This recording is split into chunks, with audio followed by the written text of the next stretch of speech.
We're at the Genzio Media House here in Dubai, and today I'm gathered with Akshat from Maelstrom. Hi, Akshat. Hey, how's it going? Very good. I'm glad we made it here with all the craziness that's been going on here in Dubai. How has it been for you so far? Yeah, it's been pretty intense, I'd say. We're kind of like semi bull market vibes, sort of, with some geopolitical risk. To the north, there's like the Iran-Israel thing happening. There's disruption in the market as a result, but I'd say overall, it's been a good, interesting, substantive event. It's so busy. It feels like everyone decided to come to Dubai. Do you feel like there's a clear shift just from the attendance here at the conference? Yeah, honestly, I was pretty surprised with the turnout.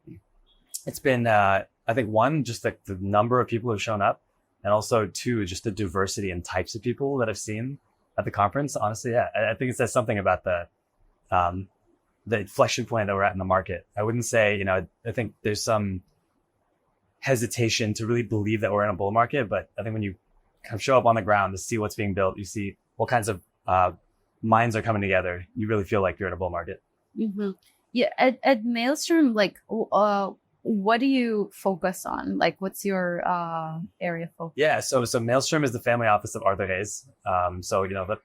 It's all his capital, and we're kind of built in his image. So, what is he like? The word Maelstrom means disruption, right? Essentially, it's like storm. That's what we're looking to do. We're looking, as he says, right? His words, let's fuck shit up. And his that's kind of like that's the way he announced that Maelstrom was up and running last year was with that sentence. That's because we want to back projects that are fundamentally changing paradigms instead of just kind of like running with existing trends. What are some of the companies you guys have invested in the past year? So we've done 37 deals since January 2023.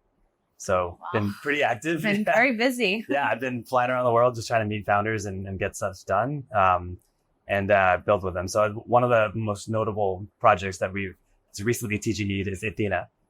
And I think right before or right after that, EtherFi was another one. Those are two of our 37 that have TGE'd so far. Do you have like a certain area of preference at the moment? Yeah. Both Arthur and I have a background that predates crypto. So we use frameworks from normal life, from, just business in general. We also went to the same university, the Wharton School, studied kind of like traditional orthodox methods of evaluating companies. So as a result, we're quite flexible. We apply those to crypto, but, obviously there's nuances that are unique to this industry. So I'd say pretty broad mandate. We look at a lot of shit. Anything that makes money, that has staying power, it's going to last more than a cycle, and fundamentally expands the pie rather than, focuses on trying to slice out their portion of an existing pie. Mm-hmm. How did you get into crypto? So I was working at a management consulting firm back in 2013 when I graduated from college, and my friend, who now works at Fidelity's crypto VC, he sent me this article. I think it was Salon or Slate. I think it was probably Salon, about Bitcoin. And I just thought it was a little crazy. And I didn't have a lot of money. I had a lot of student debt. But I was like, fuck it, let me just buy some Bitcoin. Let me just figure out how to do it. And Coinbase was up and running at that time. So I bought some. I bought it at the peak at that time, which was roughly, I think it was like $1,100. And then it, crashed for a couple of years, went down to 200. And I just wrote it off. I'm like, okay, I got scammed. Fine. Life goes on. And then when smart contracts became a thing, like 16, 17, I started getting back in. I got caught up in that cycle in like 2017, 18, 19. That kind of, was like, that was probably the most public, the biggest early bull market that really hit a lot of different people outside of the crypto anarchist libertarian bubble.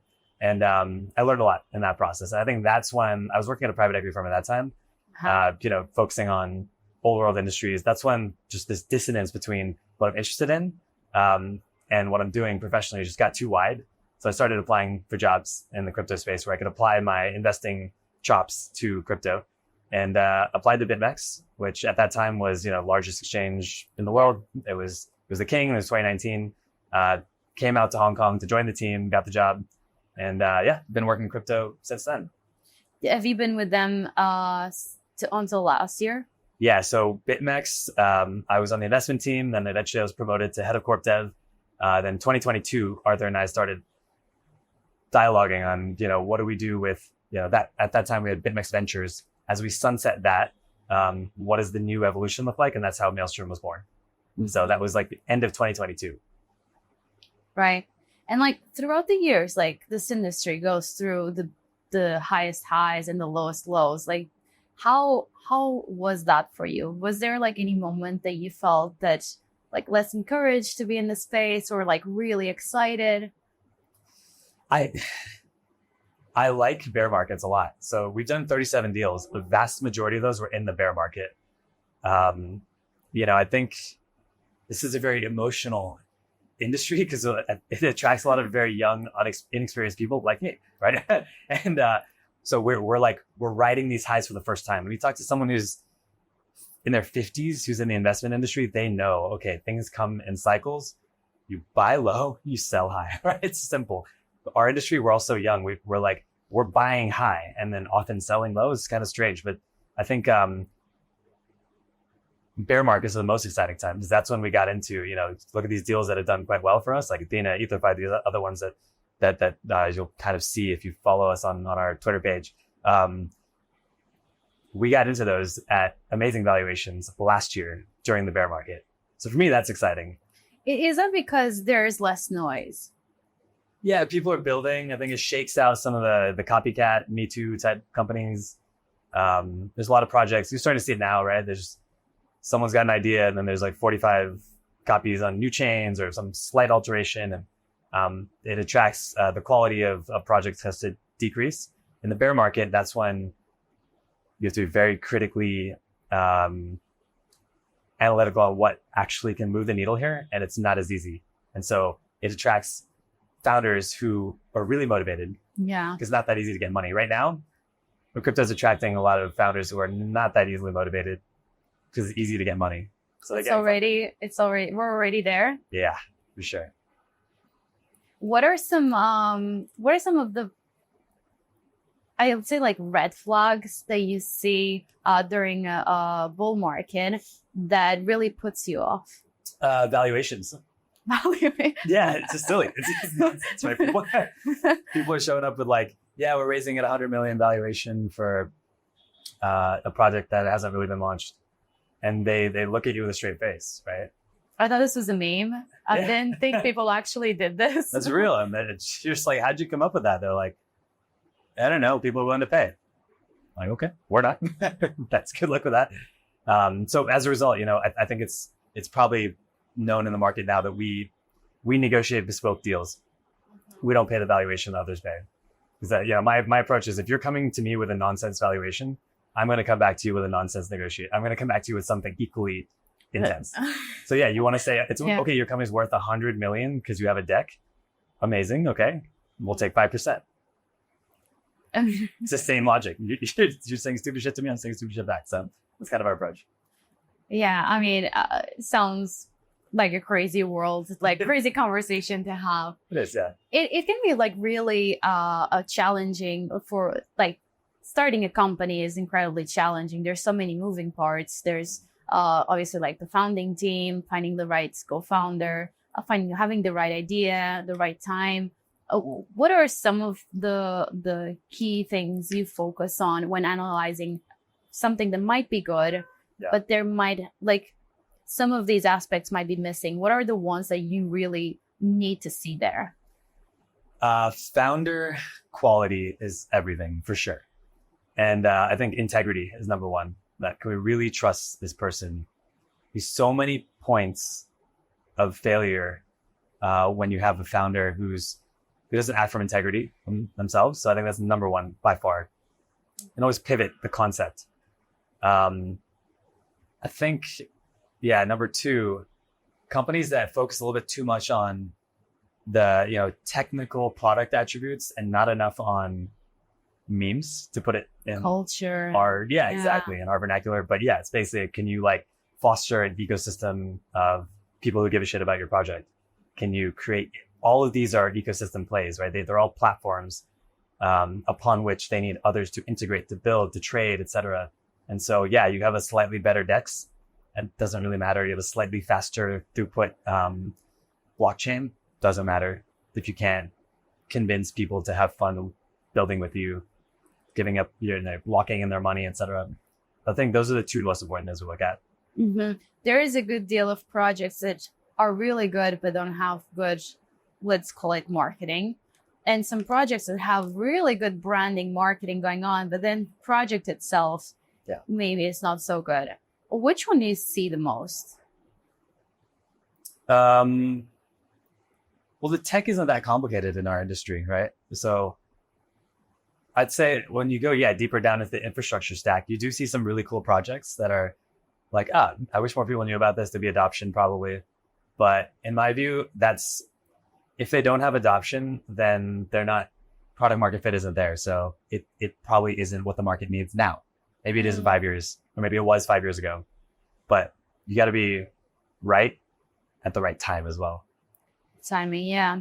Could it be like because of the user experience?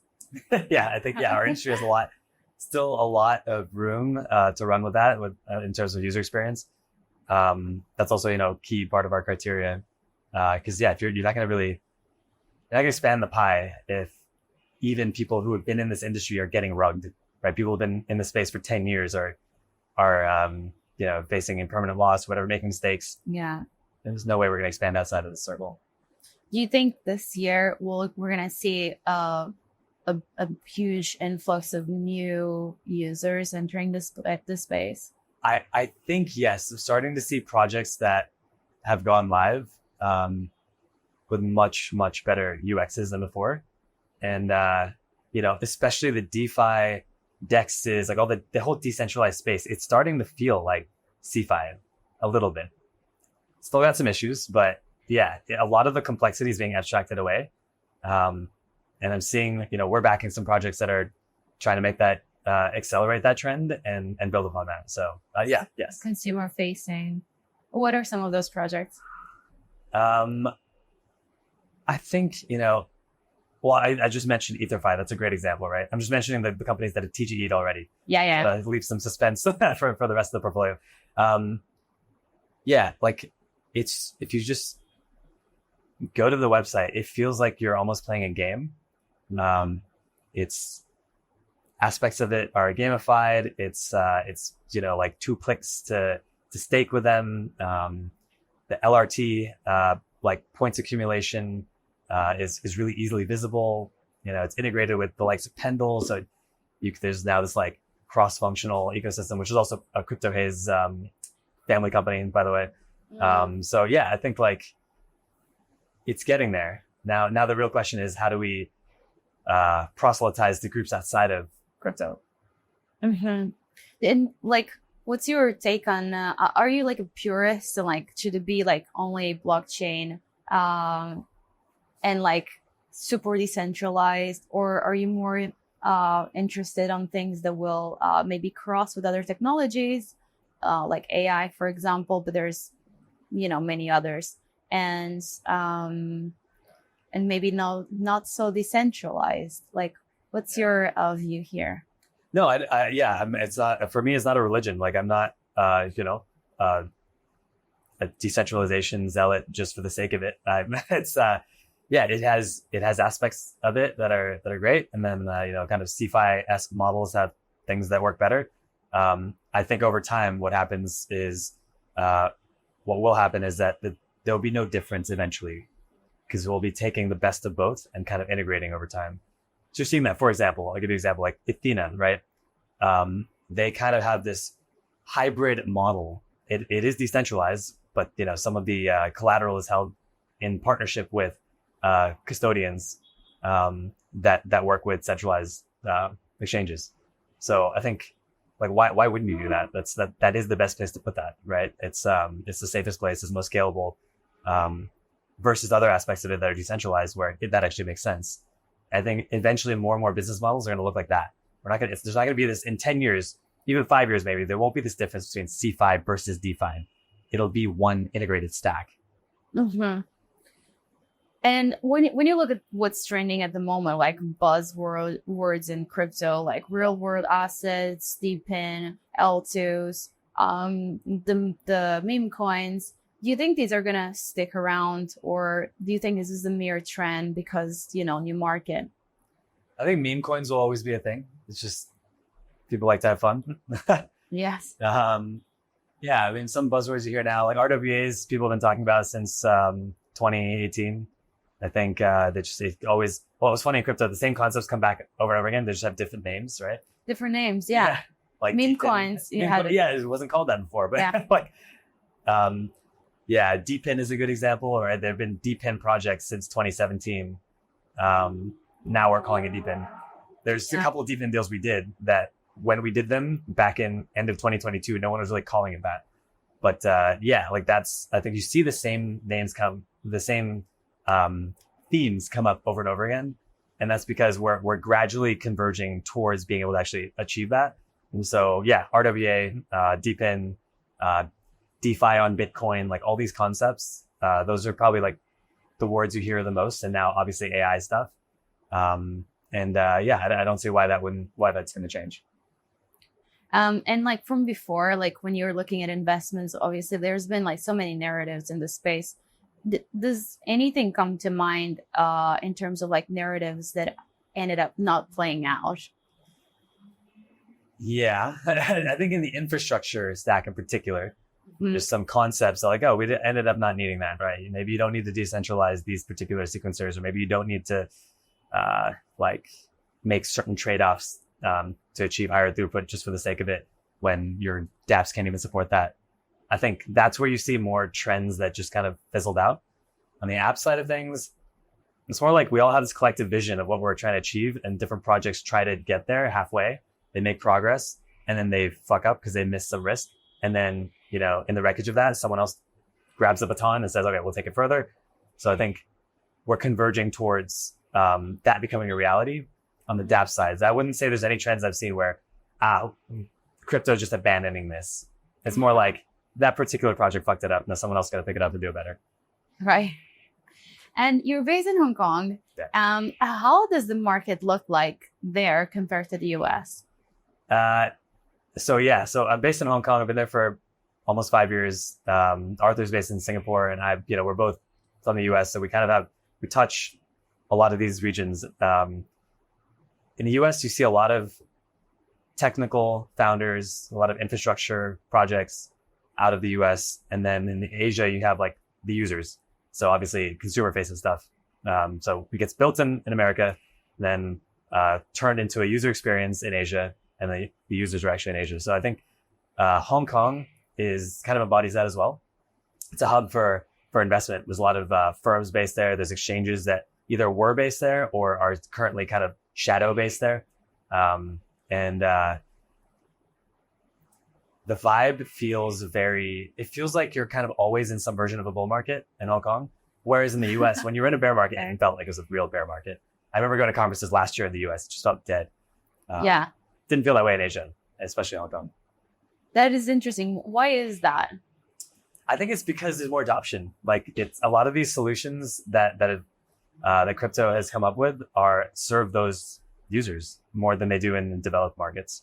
So for example, stablecoins, right? Mm-hmm. For every Americans are only 3% of the world. Americans take it for granted how easy it is to access the US dollar. And then you've got other developed countries that's still, less than 20, 30% of the global population. The majority of the world does not have access to the US dollar as easily as the rest of us do. So stablecoins are a perfect example where people are using it all throughout Asia to transact. And you kind of miss that when you're in the West. You don't realize how seismic of a change that can be. That's just one example where like a problem that gets solved in Asia by crypto is overlooked by the West, and people are using it in the East, and they're excited about it. So that's why, you feel it in the market. I'm curious, like, do you ever like look at different markets that are maybe less common to mention, like Africa or Latam? And if so, like, have you found anything interesting narrative? Yeah, I mean, at those two markets, I see a lot of remittances place, a lot of P2P payments type of business models. Mm-hmm. We haven't done any of them. It's a tough, it's not easy. From a regulatory standpoint, it's really hard. A lot of these business models are illegal in the countries in which they're operating. It's getting around capital controls can't be your core business model. That can't be in your pitch deck. Like we're just, our business model is to skirt capital controls in a closed economy in the developing world. That's just insane. So yeah, we don't do deals like that. But eventually, someone will crack the code. Yeah. And get regulated and do it in the right way. So yeah, but we haven't. Have you seen anything that would actually make sense? Maybe you didn't invest, but you thought like, it's the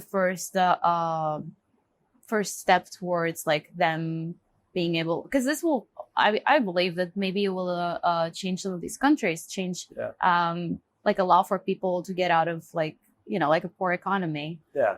Have you seen anything? Yeah, like in Turkey, Argentina are good examples where stablecoins are, you kind of need them to retain your economic freedom because their policymakers have kind of wrecked their monetary situation. So I think like that's a good example. Also, kind of sort of shifting gears a little bit, but DeepIn, right, has a lot of use cases, especially in markets like this, to just like coordinate a lot of resources to achieve a thing. I think that's a category where use cases are probably more important in developing markets than even developed ones. And if we fast forward and everyone in the world uses crypto, is familiar with blockchain, how would a day-to-day life look like? Yeah. Well, I hope that eventually it's kind of like the internet, right? Where no one knows that interacting with the blockchain.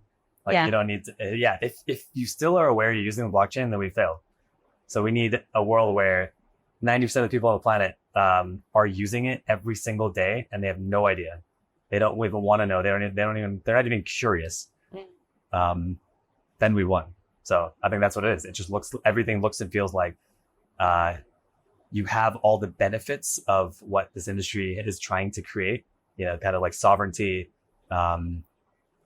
this anti-fragile control over your own economic freedom, etc., but without it feeling like, if I forget something or if I lose something, then all my life savings are gone. Mm-hmm. Do you think it's going to change the devices we use? Like, for example, with AI, like we use phones now, but for example, if the rabbit, I don't know if you've seen like the orange AI called Rabbit. I haven't. Yeah, I've heard about it. There is different ones. So I'm just taking one example. Yeah. If that was to replace my phone, let's say, do you think, maybe not at the device level, but perhaps the technology that we use, like cameras, microphones, do you think we're going to have like blockchain integrated in all these items? I could see that. Yeah. I mean, especially with as brought up DeepIn a couple of times, especially in that category. AI is a great example, right? We backed Ritual, which is kind of like coordinating resources to train large language models, and that will kind of feed into what you're saying here, that these integrated devices that act as our co-pilots in life, they're going to be on the back end powered by something that was coordinated with the use of blockchain technology. We've seen that with every new block that is added to the structure that we're building, for example, with every new company that does something groundbreaking, it allows for someone else to now build something that wasn't possible to be built before. Yeah. Is there something that stands out to you as one of those blocks that is missing, and once it's there, it will allow for something? And take your time, because this was a complex one. No, it is. Yeah. Let me think about that. Yeah, I think one example is like you're seeing in there's too many critical points of failure in our industry, right? And any project, this is one of our key themes that we like to focus on. Any project that's eliminating that, eliminating those critical points of failure, those single points of failure, where if this one thing fucks up, the whole thing is fucked. Any business model that addresses that's something we're bullish on. So, for example, you asked for a specific example. One of our first deals that we ever did was a company called Bobo. They're DVT players. So DVT, distributed validator technology. They basically trying to decentralize an already decentralized system so that there's just more robustness. It's safer to use the ecosystem. So I think that's like a very good example. If we see more businesses like that, we'll back them. For everyone watching, how can they keep up with you? You find Maelstrom on Twitter. It's just Maelstrom Fun. And you can find me at Akshat _HK. Akshat, thank you. Thanks.